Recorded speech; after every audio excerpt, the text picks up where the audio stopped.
আসন্ন আইপিএল নিলামের ৩৫০ জনের চূড়ান্ত সংক্ষিপ্ত তালিকায় জায়গা হয়নি বিশ্বসেরা অলরাউন্ডার সাকিব আল হাসানের।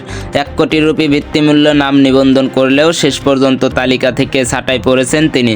তবে সাকিব বাদ পড়লেও নিলামের চূড়ান্ত তালিকায় টিকে গেছেন বাংলাদেশের ৭ ক্রিকেটার।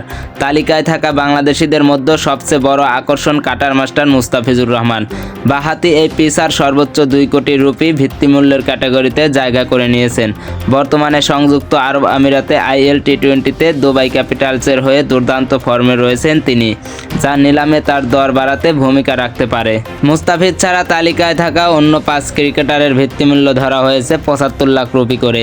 এই ক্যাটাগরিতে আছেন পেসার তাসকিন আহমেদ, শরীফুল ইসলাম, তানজিম হাসান সাকিব, নাহিদ রানা এবং লেগ স্পিনার রিশাদ হোসেন। বাংলাদেশের সপ্তম প্রতিনিধি হিসাবে তালিকায় আছেন রাকিবুল হাসান। জাতীয় দলে এখনও অভিষেক না হওয়া এই বাঁহাতি স্পিনারের ভিত্তিমূল্য ধরা হয়েছে ৩০ লাখ রুপি।